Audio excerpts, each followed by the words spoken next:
हमने शुरू करा था संविधान का नीति निर्देशक तत्व, जिसके बारे में मैंने एक पार्ट दो पार्ट हमने खत्म कर दिया था। आज समय है पार्ट 3 को खत्म करने का।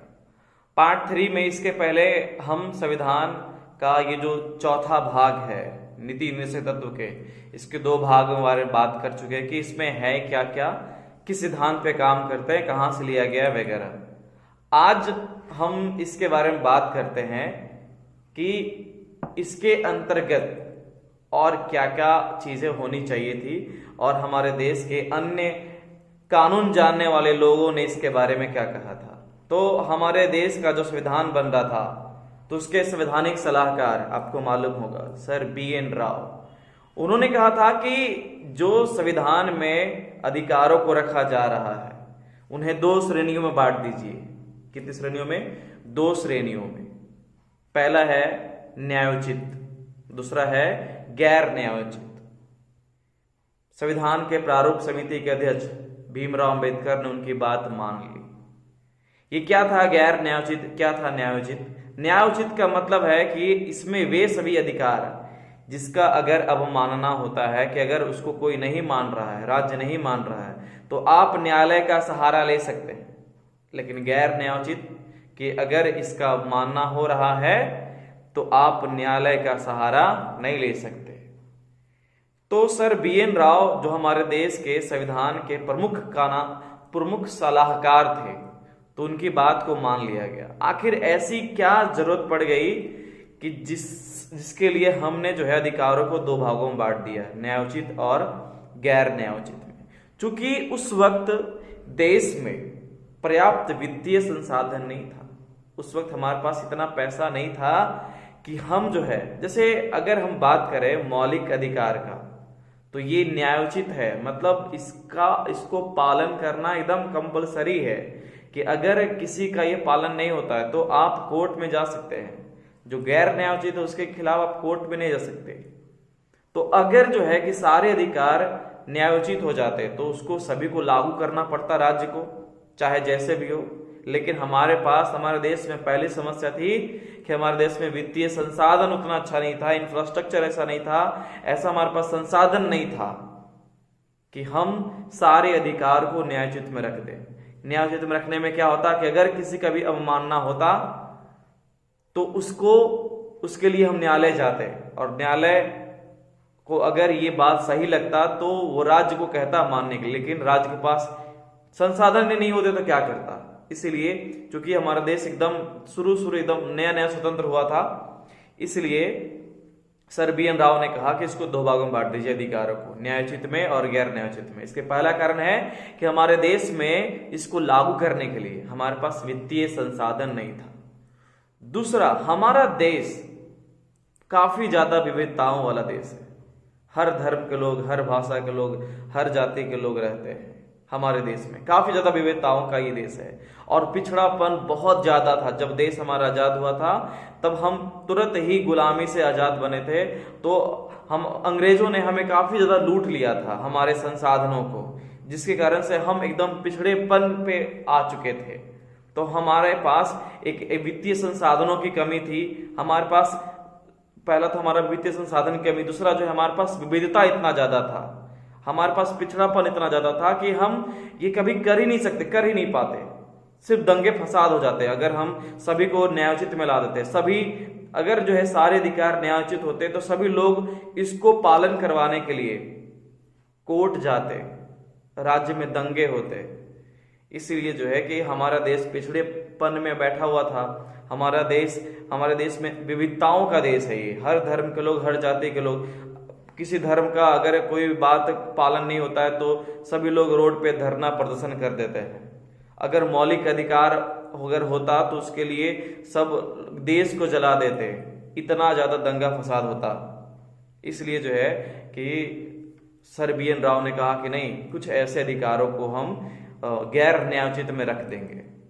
तो पहला हमारा रीजन है कि क्यों गैर न्यायोचित और न्यायोचित में करना, क्योंकि पहला हमारे पास प्रॉब्लम ये है कि हमारे पास इसको लागू करने के लिए पर्याप्त वित्तीय संसाधन नहीं है। दूसरा, हमारा देश काफी पिछड़ेपन में है और हमारे पास जो है विभिन्न विभिन्न विविधताओं वाले लोग रहते हैं हमारे देश में। तीसरा है कि एक स्वतंत्र देश पर इतना भार नहीं देना चाहिए कि उसको हर एक कानून को, हर एक अधिकार को सभी को मानना जरूरी है। हो सकता है कि आगे चल के कुछ चीजों को जोड़ दिया जाए, लेकिन शुरुआत में सभी चीजों को न्यायोचित रखना सही चीज नहीं है। इसलिए सर BN राव ने सुझाव दिया और भीमराव अंबेडकर इस बात को मान भी गए और संविधान में भाग 3 और भाग 4 करके जो न्यायोचित था उसको भाग 3 मौलिक अधिकार में कर दिया गया और भाग 4 को कर दिया गया नीति निर्देशक तत्व में। अब एक सवाल आता है कि क्या मौलिक अधिकार और नीति निर्देशक तत्व में टकराव होता है? क्या हो सकता है? एक न्यायोचित है, गैर न्यायोचित है। तो हम बात करते हैं हमारा पहला मामला 1951 में एक चंपाकम दोयराजन मामला था। चंपाकम दोयराजन मामला 1951 में। तो उस वक्त सुप्रीम कोर्ट ने कहा कि ये जो है कि मौलिक अधिकार, ये जो है कि नीति निर्देशक तत्व जो है ये मौलिक अधिकार का पूरक होगा। नीति निर्देशक तत्व मौलिक अधिकार का पूरक होगा। इसका मतलब जहां पे मौलिक अधिकार पालन नहीं हो पा रहा वहां पे आप नीति निर्देशक तत्व को पालन करा दीजिए। पूरक मतलब क्या होता है कि अगर आपको जो है कि चाय नहीं मिल रहा है तो आप शरबत से काम चला लेते हैं, तो चाय का शरबत क्या हो गया? पूरक। तो पहले में ये कहा गया कि जो नीति निर्देशक तत्व है ये ज्यादा कुछ इंपॉर्टेंट नहीं है। हम मौलिक अधिकार न्यायोचित है तो वो ज्यादा स्टैंडर्ड है, उसका स्टैंडर्ड काफी हाई है, वो ऊंचा है। जो मौलिक अधिकार है वो नीति निर्देशक तत्व से काफी ज्यादा ऊंचा है। आप ऐसा कर सकते हैं जैसे एक चाय है और एक शरबत है, तो हम जानते हैं चाय का स्टैंडर्ड काफी हाई है कि चाय और शरबत में जो अंतर है वही अंतर बताया गया था चंपाकम दोयराजन मामला में 1951 में कि दोनों के स्तर में अंतर है, नीति निर्देशक तत्व में और मौलिक अधिकार में। जैसे चाय हो गया आपका मौलिक अधिकार और शरबत हो गया आपका नीति निर्देशक तत्व, कि दोनों के स्तर में अंतर है। चाय का स्तर ऊंचा है शरबत से, उसी तरह से मौलिक अधिकार का स्तर ऊंचा है नीति निर्देशक तत्व से। ऐसा हो सकता है कि आप अगर किसी घर में चाय नहीं है तो आप उसको शरबत पिला। अगर हमारे घर में कोई मेहमान आता है तो चाय हमारे पास अगर नहीं है तो हम उसके जगह पर शरबत पिला देते हैं। ऐसा मानते हैं कि चाय का वो पूरक है। कौन? शरबत। उसी तरह से जहां मौलिक अधिकार लागू नहीं हो पा रहा है वहां पे हम लागू कर देते हैं नीति निर्देशक तत्व को। ये हमारा 1951 का मामला है, चंपाकम दोयराजन मामला। ठीक है। अब उसके बाद जो है कि 1967 में गोलकनाथ मामला आया था। गोलकनाथ मामला कब आया था? 1967 में। ये बात ये भी जानने के लिए कि गोलकनाथ मामला कब आया था, तो 1967 में। उस वक्त जो है सुप्रीम कोर्ट ने ऐसा आदेश जारी करा था, सुप्रीम कोर्ट ने, कि ऐसा कहा था कि आप जो है कि मौलिक अधिकार को लागू करने के लिए या फिर जो है कि नीति निर्देशक तत्व को लागू करने के लिए, कि आप जो है नीति निर्देशक तत्व को लागू करने के लिए मौलिक अधिकार में संशोधन नहीं कर सकते। कि आपको अगर जो है कि नीति निर्देशक तत्व को लागू करना है, आपको अगर राज्य कल्याणकारी बनाना है, आपको बहुत सारे कानून जो नीति निर्देशक तत्व में लिखा हुआ है उसको पालन करना है, तो आप मौलिक अधिकार को नहीं छेड़िए, उसको जैसा है वैसा रहने दीजिए। कि आप मौलिक अधिकार में कोई छेड़छाड़ नहीं कर सकते। याद करो हमारा अनुच्छेद 45 जो नीति निर्देशक तत्व में है उसमें 6 से 14 साल के बच्चा को सर्व शिक्षा का अधिकार था, तो वो नीति निर्देशक तत्व में है। अभी के समय में छेड़खानी की है ना, हम छेड़खानी ये किए हैं कि अनुच्छेद 45 में जो है उसको हटा के हम उसको रख दिए हैं मौलिक अधिकार में संशोधन करके 21 के क में। तो अभी जो है हम नीति निर्देशक तत्व में कोई कानून था अनुच्छेद 45 में, उसको लागू करने के लिए हम मौलिक अधिकार में संशोधन कर दिए ना, कि अनुच्छेद 21 के क में रख दिए। लेकिन 1967 के ये जो मामला था गोलकनाथ मामला, उसमें कहा गया था कि नहीं, आपको अगर नीति निर्देशक तत्व को लागू करना है तो आप मौलिक अधिकार में कोई भी छेड़छाड़ नहीं कर सकते। जैसे मान लीजिए हम जानते हैं कि अनुच्छेद 48 के तहत जो है कि आप अनुच्छेद 48 के तहत जो है कि पर्यावरण का संरक्षण करना है, तो ये नीति निर्देशक तत्व में है। तो इसका मतलब 1967 में गोलकनाथ मामला ये कहा था कि ऐसा नहीं कि आप जो है कि अनुच्छेद 48 में पर्यावरण की रक्षा को सब मतलब कि लागू करने के लिए आप मौलिक अधिकार में कोई संशोधन कर दीजिए, ऐसा आप नहीं कर सकते। ठीक है। उसके बाद हम बात करते हैं 1980 में मिनर्वा मिल्स मामला। ये काफी ऐतिहासिक था, ये काफी ज्यादा इंपॉर्टेंट था।